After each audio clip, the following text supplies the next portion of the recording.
Empower Her series. This is your girl and your host, Nana, and this is a show we educate to elevate and inspire to inspire. Thank you for watching another episode of the Empower Her series. We are starting a new series, a two-part series called the Millennial Marriage, and today I have with me the Duplers. Yay! So before we get into the conversation, they're going to introduce themselves, a quick brief introduction. So let's get into it. Yeah. Hi, I'm Mr Dupler.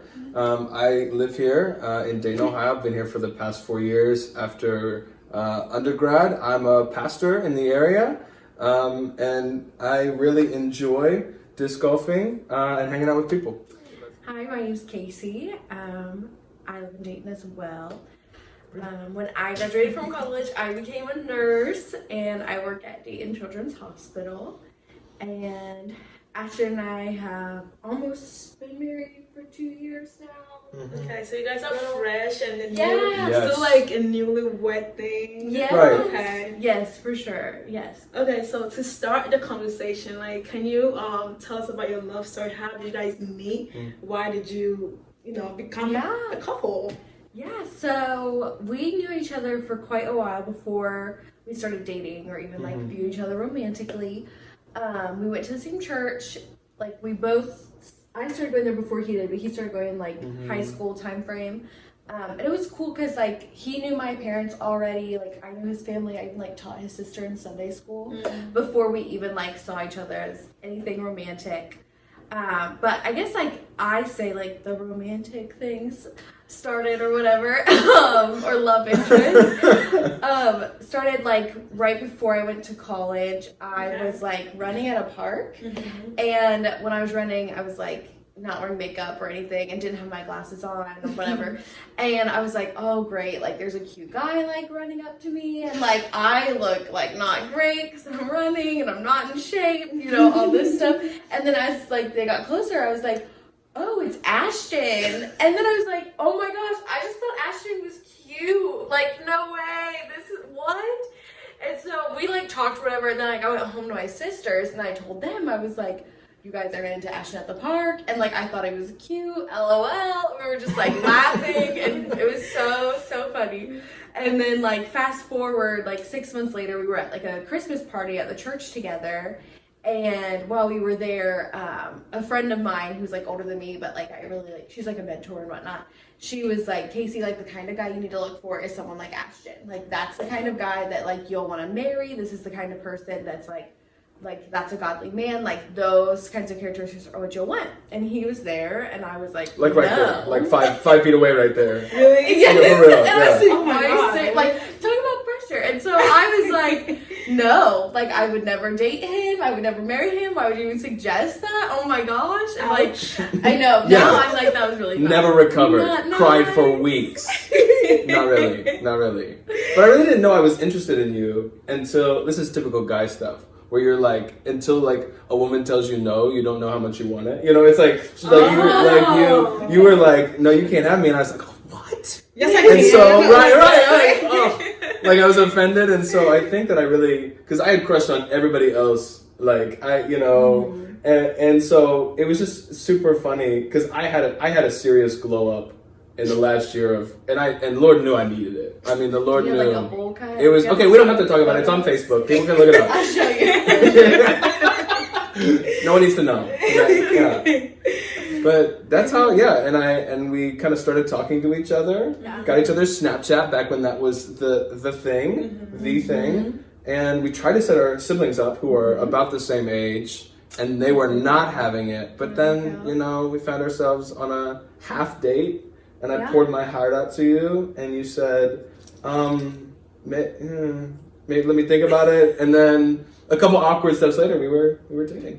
Yeah. That's crazy. So you guys like been known each other, and you had no interest. Like you didn't even think of this person as, oh, I'm going to be with him. I'm going to like nothing like that. And you were running apart. Oh my God, he's cute. And then you go, I want to be with him. And she goes, no, I don't want to be with you. And then now you. Yes. That's a crazy love story. That's crazy. So from your crazy love story, it ended in a beautiful marriage. And that's not like the end of the love story, but that's the beginning of a forever thing. So what did you guys do to prepare for marriage in the process of, oh, I want to marry you? What was the process of, what did you do to prepare yourself for marriage? Yeah. You know, I think that I had to have a lot of conversations with mentors and friends of mine and people because, you know, making that decision to get engaged was a big, I'm a very present person. And that was really, really frightening. And so, but I feel like there's a lot of pressure in certain circles to like commit and to get to that marriage point. And that's like that's like the end goal is like marriage all the time. And so some people I think do it without thinking. And I really had to, in myself, make sure that it wasn't just a snap decision or it wasn't just like, oh, this is working out for now and that's just easy. But I really had to be like, no, I'm going to commit my life to this woman, just no matter what. And like, that's something that I had to mentally, you know, even though you can't go there, I had to prepare that by walking through conversations with people who had been married for a long time. You know, your family, my family. It was a process. It wasn't like a one and done thing for me. But your experience is probably you did a little bit different. Before we move on, so before the process started, why did you decide that you want to marry her? You know, I think that made me laugh because like, oh really? Okay. Very interesting face. I'm horrified now, sweating. I think that for me, like no one really understood me and gave me the space to be myself, like Casey did. Okay. And the relationship that we had developed was something where I felt very, very free to be myself. All the awkward, ugly kind of parts that, you know, when I'm talking to other people, I kind of shy away from. And I felt like we had something where, you know, I could picture my life with you, you know, and I really didn't know what was next at that point beyond school and, you know, thinking about and getting engaged and stuff. You know, I needed somebody who was going to kind of help me work through, you know, I have a pretty big temper and I'm a pretty go-getter kind of person. And I needed someone who was going to be able to manage that. And I remember before I proposed to you, we were in a foreign country, we were hanging out, and I didn't know how to get to our Airbnb. And I was so frustrated. And Casey just was like, why are you so upset? It's not going to help us right now. And she just calmed me down. And I would see that all the time in our relationship where Casey would just help me work through what was going on with me. And not that she can fix me, but that she was committed to who I was and was accepting of me fully. So I think that's what made me go, yeah, like this person's for me. Yeah. So then that began the process of, let me stay committed to her, let me talk to people, learn marriage, and dissect what marriage really is before you even took that step. Yeah, I think so. Yeah. All right, thank you. How about you, Mr. Yeah. So my experience was like kind of different. I had a mentor in high school who had like talked to me, and he was just like, as you like are growing up and things, like as much as I can encourage you, like only date for marriage. And he was like, not that it's bad to like, you know, just date and get to know people, but he was like, I think it'll save you a lot of hurt and heartache if you can like just wait until you're older and you're like ready for marriage and like that's your purpose of dating. So I had like already had that in my back of my mind before I like started dating anybody, and I didn't like date much really prior to Ashton or anything like that. But then the other things I did was like, once we were like kind of talking, or I was like, okay, am I going to start dating him? How serious is this going to get?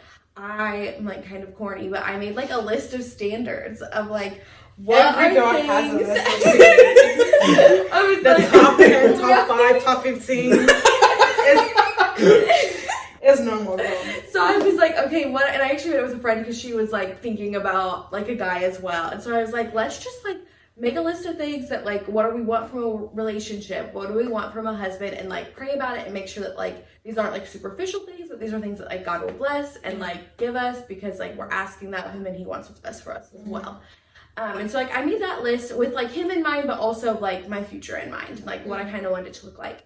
And then as we were still getting to know each other and things, I also like read through Song of Solomon and like just prayed about like that love story and was like, okay, God, like, you know, I'm praying about him and like love stories like that are in the Bible and like just making sure that like what this was what God wanted for me.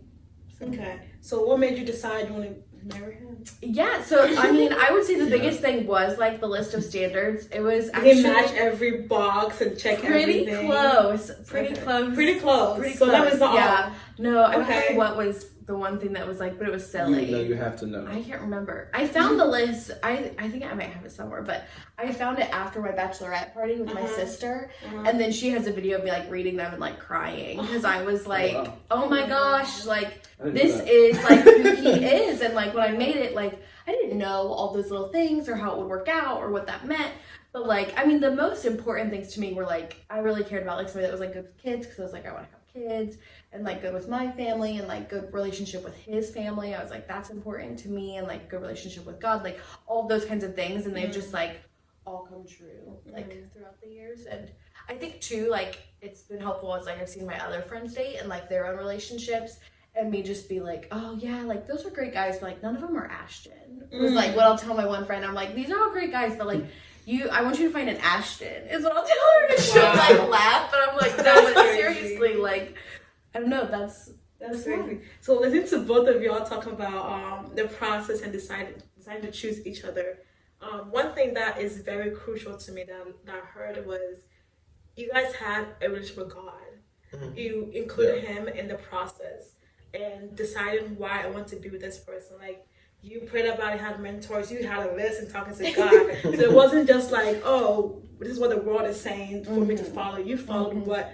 God was saying and what God had for you. And I feel like that had a very big impact in a positive way in bringing guys together, like including God in your relationship and not just the superficial things, but in every little step, in every little thing that you do. And I applaud that a lot. Like that's something that I believe a lot of couples need to do, even though I'm not in a relationship, but I see that it's a very critical thing to do, to include God in every step of the way, like before you decide that this is the person I want to be with.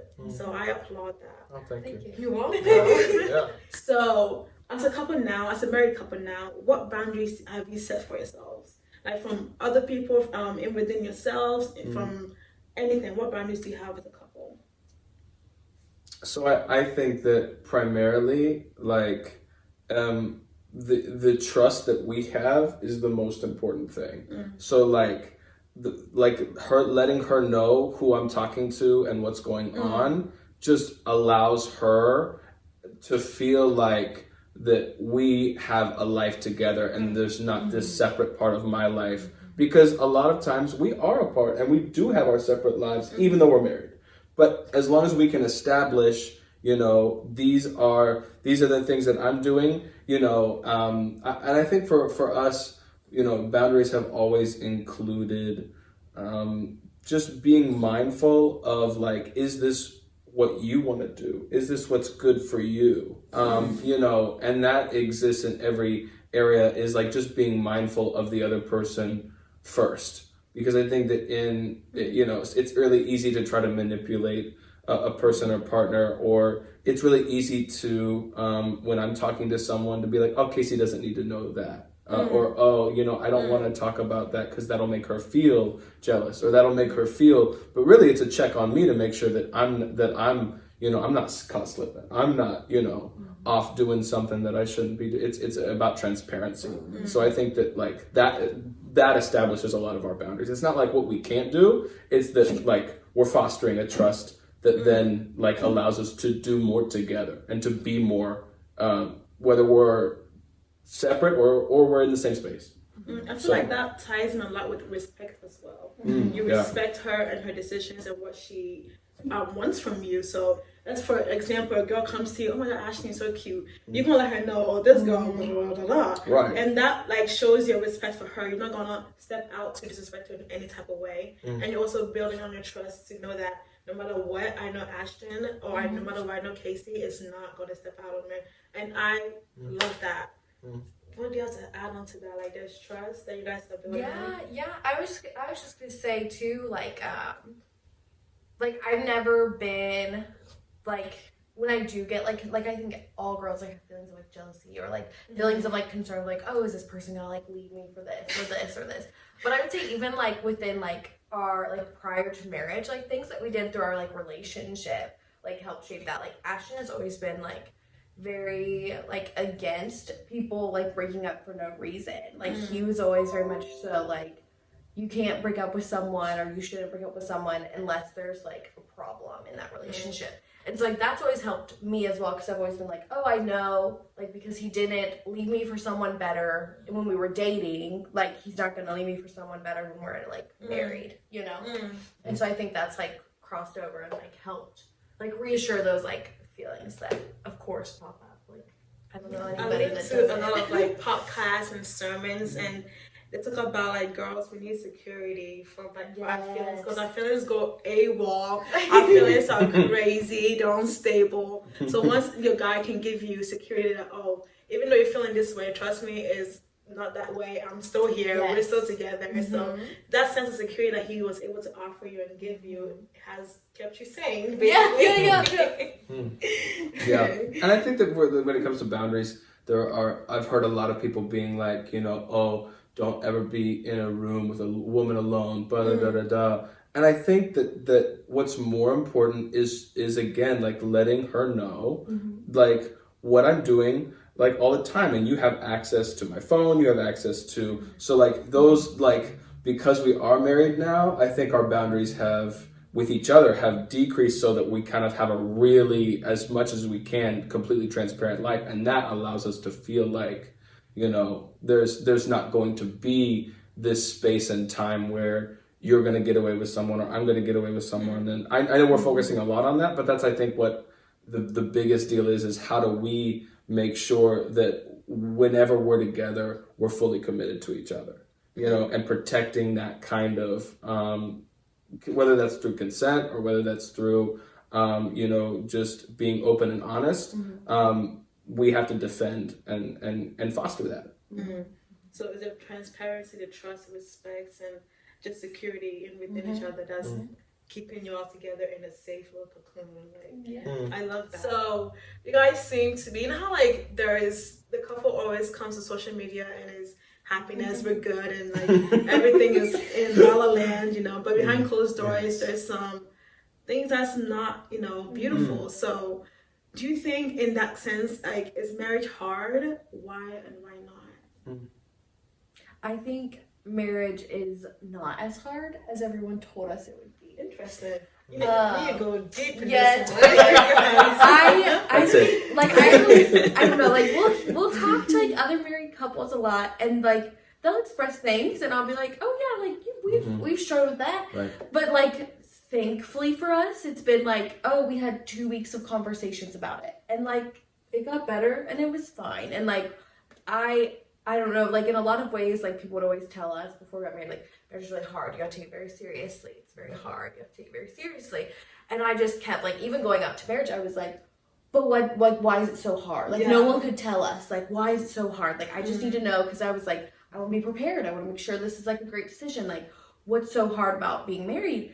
And then, like, after we got married, I was kind of like, I don't think this is that hard. And, like, I really do think, like, we've been, like, fortunate that, like, you know, like, we haven't had a lot of tough times. We haven't been married very long. A lot of the things, we both, like, the little things, we both have a personality where we can just kind of, like, let it go, or we bring it up once and we talk about it, and then we can kind of slowly move past it. But we just, I don't know, I even say, like, it's his mom prays a lot. And so I'll say, too, I'm like, it's your mom's prayers. Like, that's why I don't think we've had, like, super huge, you know, like, we do fight about things. We do get into arguments about things. Yeah. But, like, we always, like, we haven't had a fight that we haven't been able to resolve. And, like, that's, like, I think that's a blessing. And, like, I don't know if that's us. Like, we dated for, like, I don't know, 4 years before we got married. I don't know if it's some of that. I don't know what it is, but in a lot of ways, we've just been blessed in the sense that marriage hasn't been hard yet. It has had different challenges than dating. Like, living with somebody is not always the easiest, but I don't know.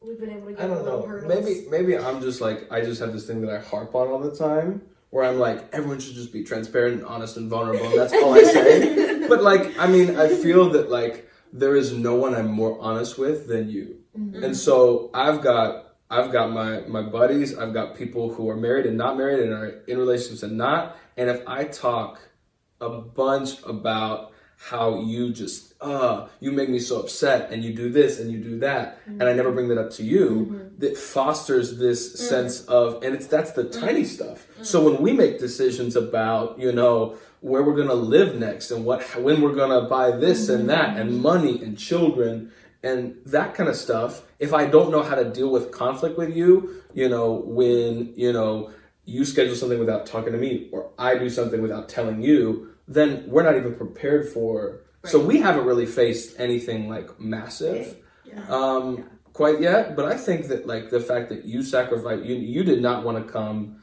to Dayton, Ohio, and you made a pretty big sacrifice to come here because I felt called here and I had a place here and I was established here.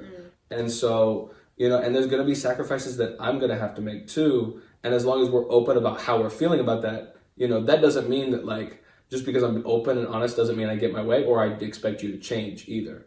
You know, a lot of times I think we both bring up stuff where we're like, you know, and we're learning to do this, but like, I don't expect you to change this, but like, this is bothering me. You know, I have to just be honest with that, or else it comes out like yesterday where I just fly off the handle and I say some ignorant stuff to you about, oh, you never do this or you never do that. And I don't even mean it. I'm just emotional because I haven't dealt with my feelings. And I feel like if we don't know how to deal with the feelings, the little stuff, the big stuff, it's going to destroy you. You know, like, how are you, you know? You've said so much, like, good. Oh my God. I picked up so much. But we've been married a year and a half. This could be over. Yeah, watch. Like, people are going to be like, no, you know, in 8 months, you I'm like, said so much. Like, one, you said something about communication, that you don't go to your buddies and be like, oh, Casey this, Casey that. Like, that's not going to help anything. No.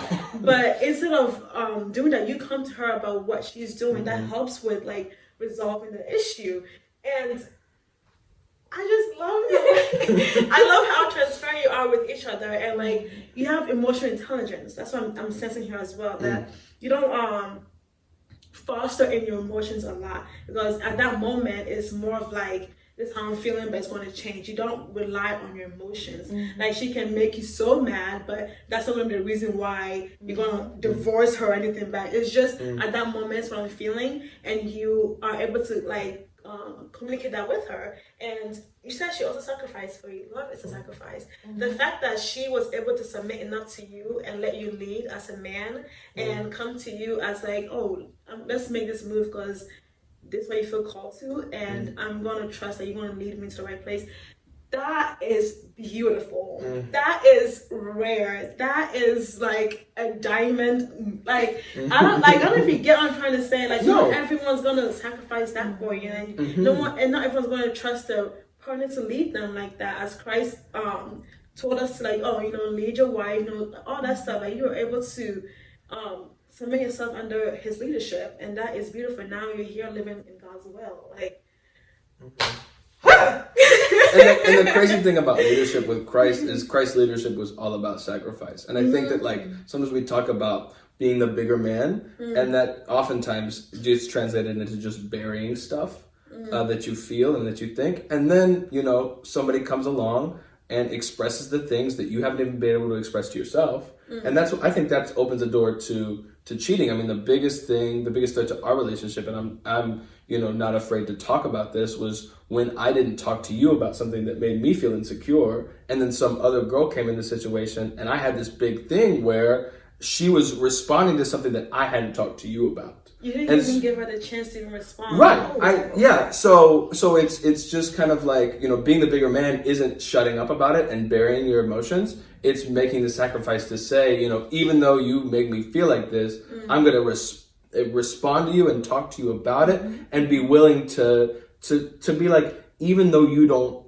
like give me what I think I need in this area, or what I think I deserve in this area, or this isn't the way I want it to go, I'm willing to make a sacrifice, but I just need to talk about it with you. And we don't want to do that, you know? And I still don't, you know, you know, I'm talking all this big talk, but like in 5 hours, you're going to be like, Like, But you know? another thing that Casey said was you guys are able to resolve problems that come your way. Like nothing big has come your way where you haven't been able to resolve it. Yes. And I feel like what I'm about to ask you, I've already answered, but like how do you resolve your conflicts? Do you take time apart and come together the next 24 hours, or right then and there you have to figure this out? How do you guys resolve your issues? So something we do that I think is helpful for us and me, but like we'll like do like weekly date nights, or like every other week we'll like do date nights. But when we do those, like we'll talk and I'll be like, okay, like what's a way that I could have like loved you better this week? Oh or, my God. what's a way that like I hurt you this week that you haven't been able to bring up to me, and like it's isolated from like the instance where it happened. Like if it already happened and we talked about it in that moment because like we needed to, then we did. But if you didn't and you're like, okay, reflecting back on this week, it hurt me when you said this, or when you did this, it caused me to feel this way. And we're both isolated from that situation. So like that's been helpful, but I am a person that likes to resolve conflict like right then and there. So that's also why like I like to try. Ashton's not as much, so he's had to like learn to like kind of resolve it with me then, and then resolve it the rest of the way on his own. Because I like, I don't know. I'm just the person that's like, we talk it out now, we feel better now, we make up, we're good. And I'm like, don't touch me. Yes. I want to work through. Yes. I want to go on a run. I want to go box. I want to go clean the kitchen, because I just want to work through when I get frustrated. I think that's the best thing for me. But I think like, and I hadn't even thought about this until we were talking about it, but like we carve out time for conflict because it's going to come up. So I think a lot of times we think about relationships as like, how do we avoid conflict? But it's like, no, like in a half an hour each week, we're going to be like, what conflict do we have because it exists? Right. So why lie about, why act like it's not there? So I love that. Like when you said you go on date nights and you ask him, how can I love you better? Or what did I do this week to hurt you?